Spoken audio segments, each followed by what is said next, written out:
kayak pengen ngatain, oh lu nggak selevel sama gue, sorry. Aduh. Masih saset kan, oh sorry.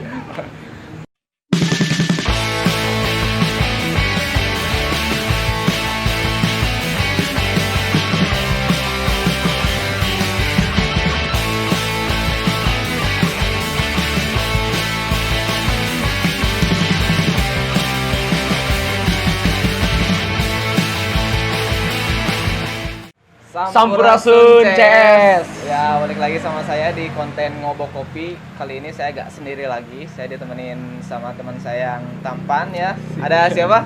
Halo, saya Arin Nur Fadilah. Ya, kali ini kita ada di kedai masih di Sukabumi di Kafein. Ya, jujur aja ini tempat baru tahu juga saya di sini ya. Dan di sini juga sekarang kita udah sama ownernya sendiri. Langsung ya. Ada. Siapa, Kang? Ya Indra. Kang Indra ya di sini sebagai owner dari Kafein itu sendiri. Iya, Bang Indra juga ini ya salah satu penggiat kopi di Sukabumi ya, Bang ya. Karuhun. Ya, sesepuh, aduh, suhu. Ya Kang, maaf nih mengganggu waktunya sebentar gitu. Kami ingin tanya-tanya soal Kafein ini sendiri karena saya pribadi juga baru tahu ada kafe di sini, baru kemarin gitu dikabarin sama Ari gitu. Dan Ya. tempatnya enak sih. Cuman karena daerahnya masih kota mati lah. Iya. Kita maksudnya banyak orang yang bilang daerah Loasari di Ciberem ini tuh dibilangnya kota mati karena buat membangkitkan ekonomi kreatif itu maksudnya masih merintis gitu. Iya. Karena mungkin mereka masih pada ngiblatnya sama yang di kota-kota sini. Nah, gitu. betul. Jadi Nah, kalau misalkan dari orang sini Iya. main ke sana itu bilangnya ke kota gitu. Ke kota, iya. Padahal masih kota, masih Iya. kota gitu. Wilayah kota Sukabumi. Iya. Iya. Dan Kang, saya pengen tanya yang pertama gitu, sejarah dari Kafein itu sendiri. Sejarah kafein. Iya, Kafein. Mungkin kalau misalnya dibilang sejarah kesannya kayak udah lama banget Oh kali iya, ya. iya. Mungkin latar belakang kali ya. Ya, Oke, boleh ya, lah. background. Latar belakang lah ya. Ya mungkin kalau misalnya awal mula kenapa hitungannya saya diriin Kafein ini ya mungkin boleh dibilang nerusin usaha aja dari kedai sebelumnya. Saya sama temen berdua ada satu brand, kemudian pecah. Teman saya punya satu dan saya juga punya satu. Jadi dari satu kedai melahirkan dua kedai. Seperti itu. Kita iya. berjalan masing-masing. Sekarang ya mungkin awalnya kenapa saya ngedirin Kafein ini ya mungkin karena tuntutan hidup ya, mungkin juga saya juga harus usaha.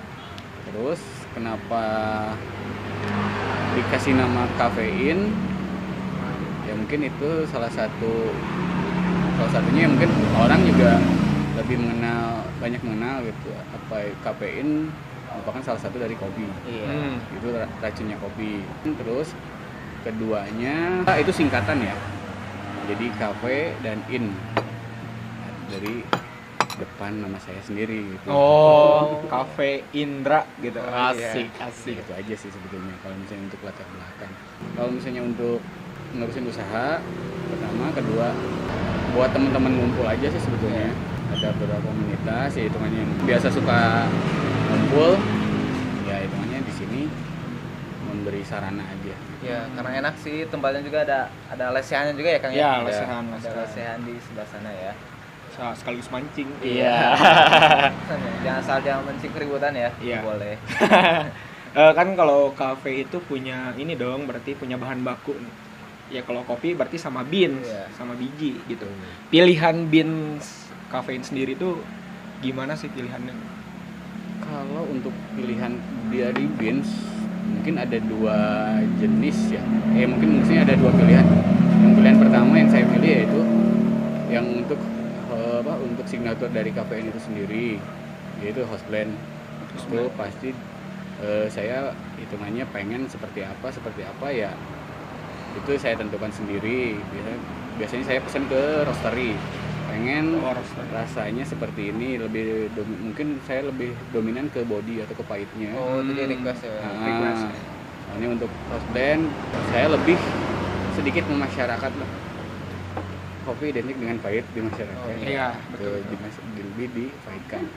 Terus mungkin untuk pilihan bean yang kedua, kalau itu pilihannya sih mungkin saya lebih cenderung untuk mengangkat kopi dari Sukabumi. Local pride, tetap local pride ya, tetap local pride. Dimana mungkin saya tidak terpatok dengan satu bin sebetulnya. Kalau di sini tidak terpatok dengan satu bin, dimana di situ ada kopi bin lokal, ada dari petani ataupun dari roastery, ataupun mungkin dari pengepul sendiri, pengepul kopi. Saya coba yaitu misalnya dapat green bean ataupun dapat roast bean ya. Kalau green bean di roasting dulu, kemudian habis itu baru dicoba rasanya enak atau tidak. Kembalikan lagi ke penikmat kopi, rasanya seperti apa, mereka yang menentukan. Banyak orang minum, mungkin itu yang saya pertahankan. Oh iya. Kalau misalnya yang jarang, ya mungkin saya turunkan, cari lagi seperti itu. Itu aja sih. Jadi kalau misalnya untuk bean, pilihannya ya mungkin untuk pilihan tepat, maksudnya untuk pilihan tetap, itu mungkin hanya ada di house blend.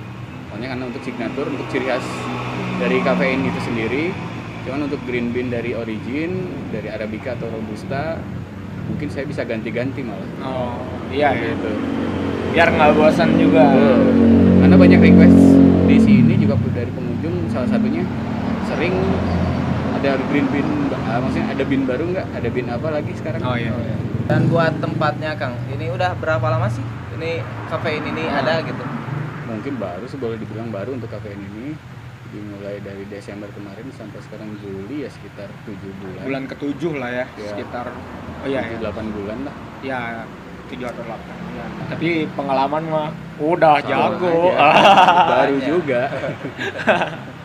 Dan untuk progres kafein itu sendiri Kang, masyarakat di sini gimana? Welcome atau banyak yang kesini atau malah belum pada tahu gitu?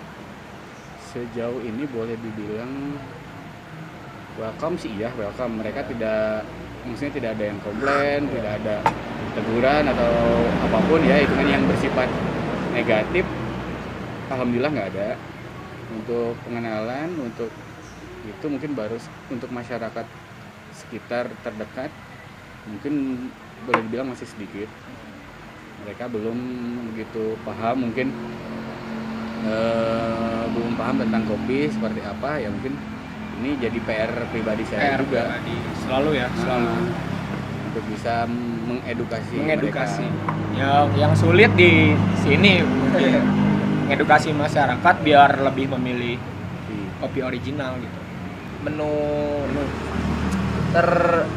best seller lah ya. Best seller Yang paling banyak dipesan sama customer. Untuk best seller dari kopi, kita punya mungkin adalah dua best seller lah hitungannya. Yang pertama kopi susu. Kopsus, biasa di sini nyebutnya kopsus. Ya, kopi susu. Ya. Di sini ya alhamdulillah sering, ya itu banyak, termasuk best seller 1 ada kopi susu. Di situ dia soalnya di racikan kopi susu itu sendiri, saya nggak cuma menggabungkan antara kopi dan susu aja, ada beberapa faktor tambahan seperti gula aren, terus ada powder tambahan lagi. Oh, jadi nggak kayak yang lain lah, kan banyak nih Sukabumi lagi identik sama franchise kan Ya, sekarang, jadi nggak mau sama gitu kopi susu, berarti punya iyalah sebisa mungkin ya kita punya ciri khas sendiri. ciri khas. Keren sih, keren. Harus sih itu. Memang Ya. harus kayak gitu ya. Setidaknya menjadi daya jual. Nah, ada nilai, ada poin yang beda lah. Ya. Kalau ciri khas kafein, menu atau entah menu atau apalah gitu, kayak ini tuh yang punya kafein lah gitu. Apa ya? Ciri khas. Kalau dari minuman sih mungkin sebetulnya rata-rata hampir sama dengan kedai kopi lainnya atau kedai minum lainnya, sebenarnya hampir sama. Cuman yang mungkin yang membedakan di sini, boleh saya bilang ya mungkin di sini tempatnya ketenangan ya mungkin itu aja. Ya walaupun tempatnya di pinggir jalan dengan masih ada banyak lalu lalang kendaraan, cuman ya untuk menikmati suasana cukup tenang, rileks, ya mungkin itu di sini. Justru ini yang dicari dari kayak penikmat kopi lah ya, nyari suasana gitu. Ya. Rata-rata selain kopinya juga gitu, pasti nyari suasana. Apalagi yang namanya kopi mah kan menghindari ngantuk ya, lalu lalang teh wah kedai kopi nyimpang asik. Kedai kopi nyimpang pasti kayak gitu deh. Karena banyak tempat kan yang nyedain tempat tapi justru bising gitu. Nah, sepi tapi rame gitu. Itu tuh nggak worth sih menurut saya, tapi di sini emang worth banget tempatnya buat ngobrol, buat diskusi gitu ya. Kalau target market kafein sendiri itu gimana? Mungkin kalau misalnya untuk 50% karena di sini dekat dengan lingkungan kampus, mungkin targetnya ke Pelajar mahasiswa. ya. Mahasiswa dan mungkin pelajar. 30% masyarakat sekitar dalam rank mungkin sekitar sampai 5 kilo. Sisanya 20% yang mungkin masyarakat Sukabumi. Itu aja untuk target pasarnya. Kalau misalkan kan Bang Indra teh punya beans sendiri gitu kan, ngerosting sendiri kan ya. Ya, Itu Bang Indra sendiri jual beannya nggak sih? untuk dalam waktu dekat ini saya udah mulai ngejual. Itu soalnya kita juga pilih-pilih dari efek pandemi sekarang. Kita ya hitungannya gimana caranya ya untuk usaha terus berjalan. Strategi lah ya. Strategi penjualannya kita juga gimana, mungkin dari kemarin kita kesibukan, maksudnya jadi disibukkan dengan membuka kedai, dengan maksudnya dengan penjualan biasa aja dengan banyaknya mahasiswa. Kita belum kepikiran sampai ke jual bin. Mungkin sekarang lagi agak senggang, kita masih bisa nyari bin, kita bisa muter-muter Sukabumi nyari bin, kita bisa ngerosting. Kenapa enggak gitu kan, kita mulai ngejual roast bin buat dipasarkan. Ya mungkin alhamdulillah mulai dari kemarin udah ada 1-2 yang mulai nge-request nyoba. Kalau jual beannya itu masuk juga nggak ke tempat-tempat kedai atau kafe lainnya gitu? Apa enggak gitu? Tidak menutup kemungkinan untuk kedepannya seperti itu. Cuman mungkin kita juga paling kita harus benar-benar si beans dari mana itu sendiri punya keunggulan apa aja sih yang bisa hitungannya buat ditawarkan ke kedai-kedai karena lain. tiap daerah itu beda ya. Beda. Betul, Iya. betul. Juga mungkin kita ngeliat pasar Sukabumi atau mungkin kedai-kedai yang lain juga mereka punya selera masing-masing, apakah masuk ke selera mereka gitu. Buat rate harga di kafein itu sendiri dari yang paling bawah sampai Dari yang termurah sampai mahalnya gitu. Termurah dan termahal. Mungkin dikarenakan target pasar tadi untuk ke target mahasiswa dan pelajar, mungkin rank harga mungkin boleh dibilang di bawah harga kota, kedai-kedai kota. Untuk harga termurah ada di angka 7.000 rupiah. Untuk harga termahal mungkin ada di angka 18.000. Jadi bawa 50.000 auto kenyang gitu. Oh, iya. Dan Selain yang- puas minumannya, makanannya juga udah kita bisa maksudnya coba. 7.000 untuk minuman dan suasana kayak gini ya sangat Worth it banget, Iya. worth it banget. Itu Apalagi wifi. Iya. Wifi lagi ya. ini sih Ini. benar 7.000 dapat wifi gitu. Kapan lagi gitu kan? Kalau jam operasional gitu, jam bukanya jam berapa, tutupnya jam berapa? Sebelum pandemik dan sekarang juga gitu. Oh, iya. Dalam kondisi masih hitungannya belum benar-benar normal, kita buka dari jam 3. Kalau nggak habis asar lah. Habis asar. Nah, seperti itu. Untuk tutupnya kita mungkin rata-rata di jam 12 malam. Nggak sampai lemes. Aduh sampai lemes apa nih? Lemes di Iya. lemes apa nih? Ya kan ada aja beberapa kedai di kota ya. Maksudnya sebelum tongkrongan bubar, Iya. ya nggak tutup gitu. Ya mungkin masih bisa seperti Masih itu. bisa, cuman Nah, tergantung sitkon kali ya. Tapi jangan sampai subuh juga ya. Iya, ya berapa itu Nah, mah. nanti adain musik itu sayonara Enggak slang, kamu harus. mengusir secara halus sehingga ya. Dan Kang, untuk alamat kafein itu sendiri tepatnya gitu buat yang belum tahu sendiri tempat kafein. tempat ini sendiri sebetulnya lebih terkenal dengan nama The Aga. Dagang. Nah, nama tempatnya soalnya di sini lebih dulu ada tempatnya dengan sebutan The Aga. Di sini ada banyak rumah kos, misalnya ada kos banyak yang biasa buat mahasiswa. untuk alamat lengkapnya mungkin alamat pasnya di Jalan Sarasa nomor 2, Jalan Sarasa nomor Kecamatan 2. Ciberem, Kota Sukabumi. Oh, Nah, jadi mungkin kalau misalnya posisi nama Daga sendiri itu nama tempatnya persisnya di dekat SMA 5. SMA 5 ke bawah dikit gitu ya. Ngobok opini. Hehehe. Ya oke CS, sekarang kita akan beralih ke Ngobok opini. Ya, Ya. biar lebih dalam aja gitu ngebahas kopinya. Lebih nih. bersahabat. Iya, Aduh. yo, intim gitu. Ya. Kang, pendapat pribadi gitu. Akang sendiri lebih memilih untuk mesin manual atau mesin kopi yang mahal gitu. Otomatis Mahal atau kopi mahal. Iya. Kalau menurut pendapat saya itu tergantung kebutuhan juga sih ya. Iya. Dari dua metode itu sendiri ada kelebihan ada kekurangannya juga. Kalau untuk saya pribadi saya lebih saat ini masih lebih ke dominan ke manual. Untuk manual mungkin dari sisi rasa kalau menurut saya itu lebih natural, lebih ke manusiawi lah hitungannya. Jadi mungkin kalau misalnya rasa yang diharapkan oleh si penikmat kopi sendiri itu seperti apa, mungkin masih bisa dilakukan secara manual. Itu kelebihan dari manual. Soalnya mungkin kalau untuk otomatis misalnya rasa seperti apa, dari penikmat kopi pengen seperti apa, untuk mesin itu dia kan konstan. Iya. Maksudnya Paten terpatok, gitu ya? paten terpatok dengan ketentuan ya seperti itu ya, seterusnya pasti seperti itu gitu. Jadi mungkin kalau misalnya untuk kasih pilihan antara manual atau otomatis mungkin saya lebih pilih manual. Lebih ke prefer ke manual mungkin ya. Dan saya juga untuk Karena ada paribasa mungkin ya, grinder. Karena ada yang nggak di brand gitu kan ya. Kan ada tuh ada juga yang Latino atau Hario gitu kan.